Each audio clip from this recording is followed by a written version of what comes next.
Welcome to Flying Dragonite Reads Ancient Magics. Now, this is the first episode in this series, so welcome. This fanfiction is a fanfiction I have been writing for a while now. I actually hadn't touched it in about a year until today as of this recording, but I'm getting back into the swing of things, and I'm tentatively, quote-unquote, officially off hiatus. And yes, I know that's an oxymoron. And you have the right to kick me in the ass if I don't live up to that.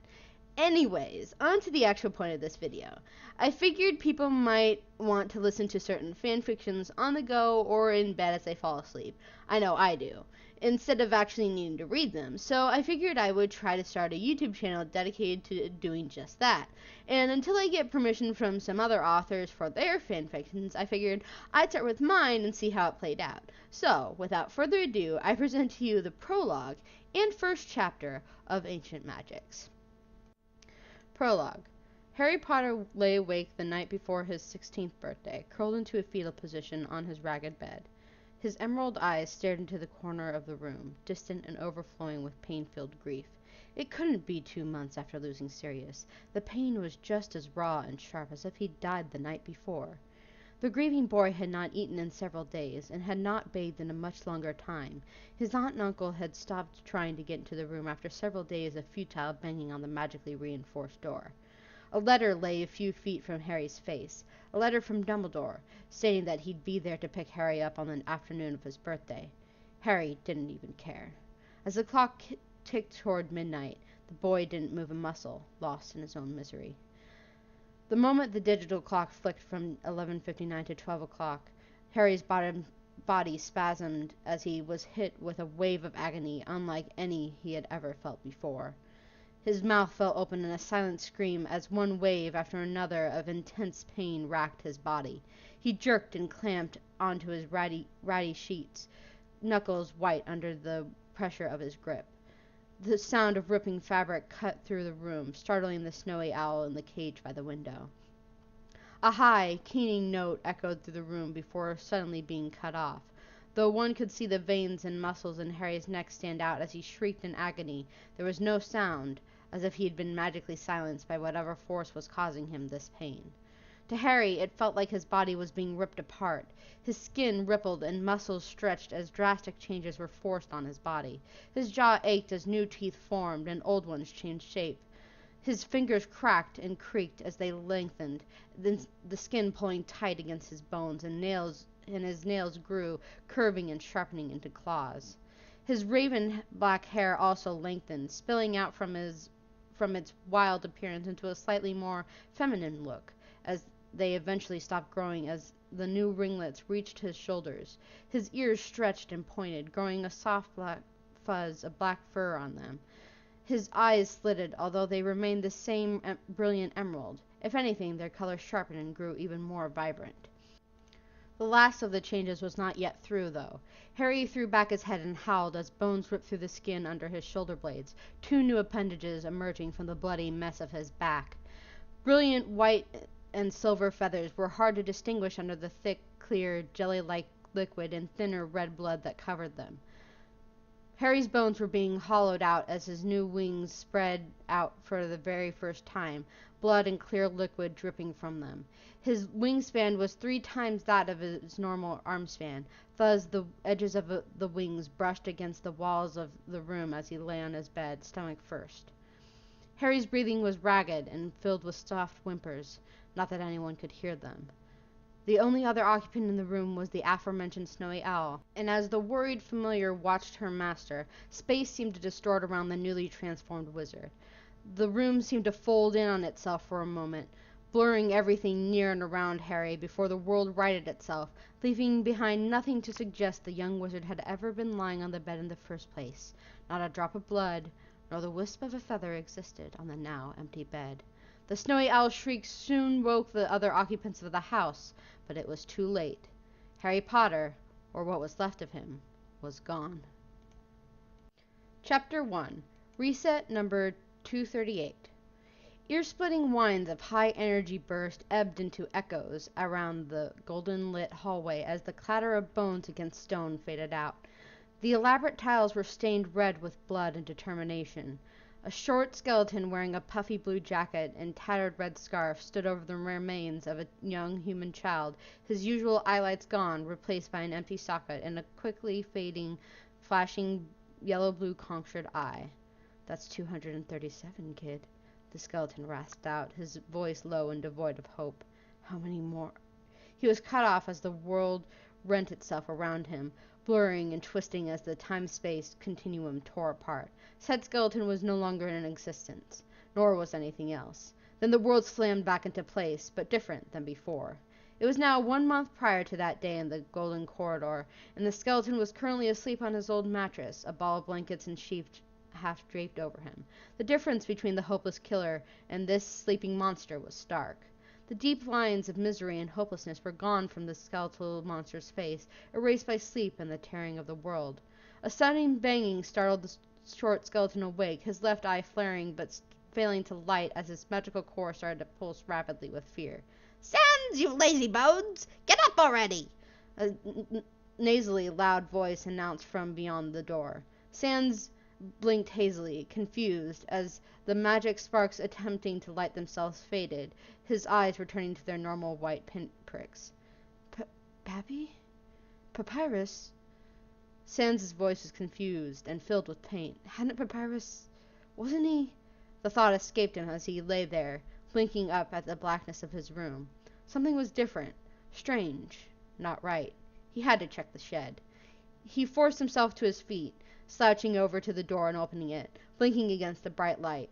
A shadow fell over him, and he glanced up at his younger brother, the taller skeleton looking down at him disapprovingly.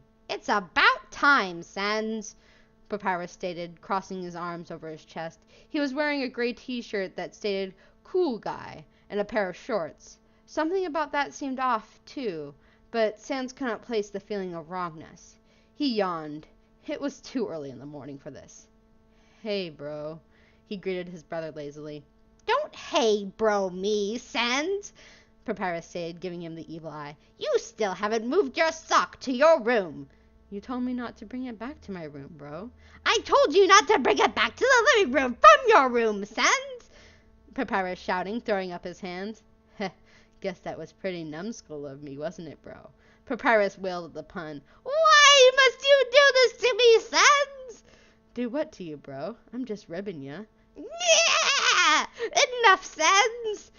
Papyrus yelled, apparently giving up as he walked toward the stairs.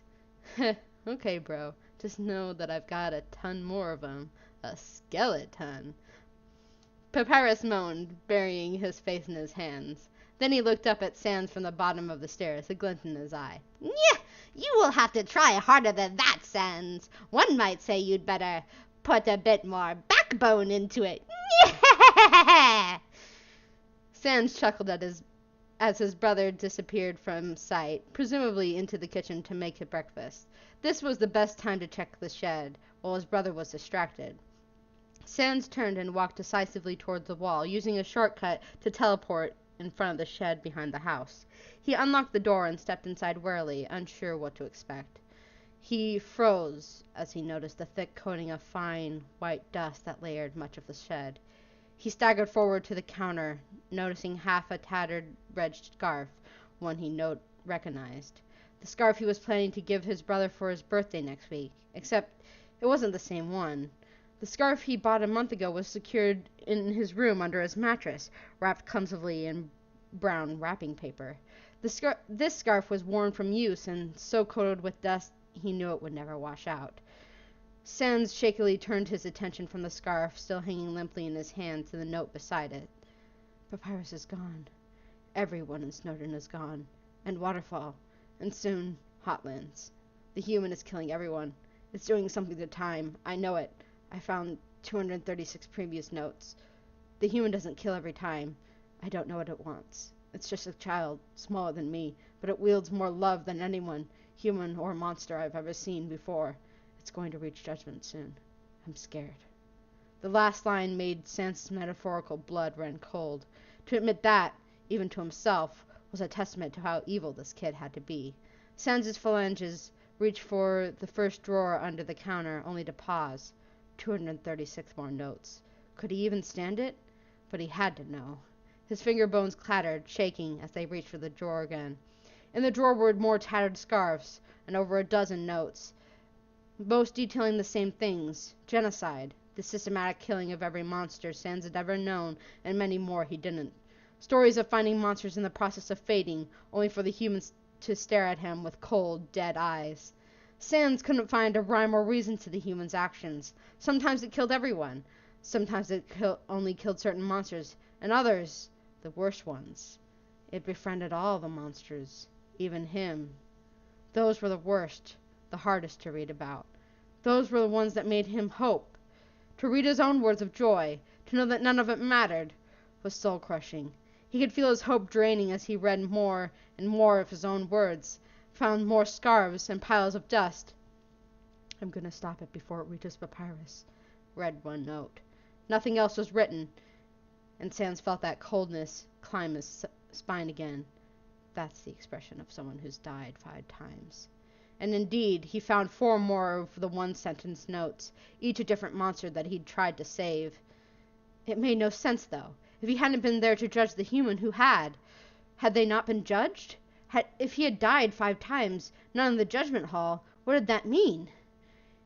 He rummaged around in the note drawers for answers. It came near the bottom drawers, in the form of another note, accompanied by a strand of red hair. Undine. The human resets the world when it dies. I found 10 notes that end abruptly, detailing the human about to fight Undine. I watched instead of writing this note right away. The human knew Undine's fighting style too well for it to be the first time. The moves were practiced, fluid. Every time a monster kills it, it resets the world. How? I don't know, but I intend to find out. So each time he had died, the human had to have died before reaching the judgment hall.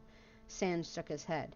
His previous iterations had to have been very desperate to try to take on the human outside the judgment hall. When he was judging a soul, he was at his strongest, in his element, so to speak.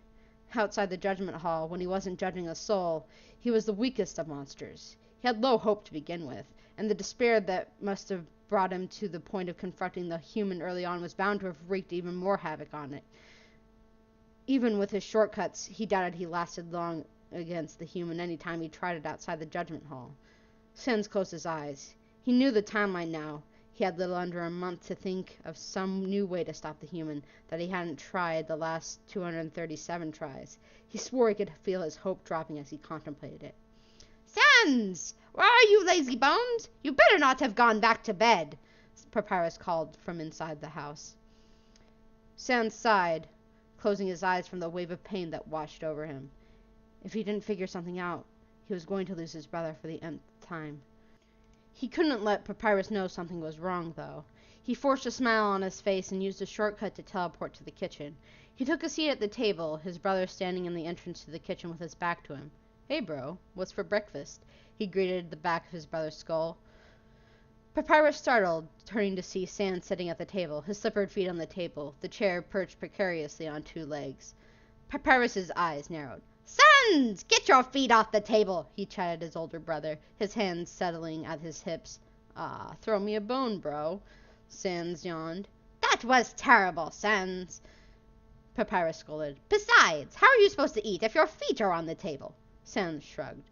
Papyrus crossed the kitchen, setting down a slightly too brown plate of waffles. Sans wasn't looking forward to the spaghetti fad he knew was coming, so he scarfed down the waffles gratefully.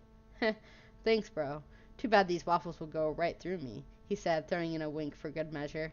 "It worked," Papyrus groaned, throwing his head back. "Get out of here, Sans! Don't think you'll skip up on sentry duty just because I'm not part of the royal guard yet," Papyrus shouted. Sans tilted his head to the side. "Geez, Paps, no need to get so sternum," he quipped, and found himself thrown out of the house into a snow path. He laid there for a bit before Papyrus realized he wasn't going to get up by himself. "Why must you be so lazy, Sans?" Papyrus bemoaned, picking up his brother and setting him on his feet. "Go to your sentry station and stay there." "Okay." "And don't fall asleep." "Okay." "I mean it, Sans." "Okay." And Papyrus sighed. "And Sans." "Yeah, bro." "Be careful out there." Papyrus paused for a moment, and Sans was silent, shocked. "After all, you don't have your amazing brother watching your back yet." That's right, bro, Sans replied. You're the best, bro. That's right. After all, I am the great Papyrus. That you are, bro. That you are. With those parting words, Sans trudged away through the snow, sneaking through a shortcut as soon as he was out of sight. Thank you so much for joining me on this little experiment. I hope you enjoyed. And if you liked it, please comment down below. And if you enjoy my content, please consider subscribing. Thank you. Bye. Bloopers! Welcome to Flying Dragon Knight Reads Ancient Ancient Maggots. And sharp as if he died the night before. The grieving boy had not. Oh, God. That one's for the blooper reel. Flicked from 11:59 to 12 o'clock. Blah. Can't do it. God damn it. Prologue. Harry Potter Whale Lake. Blah. God damn it. That's it for the bloopers.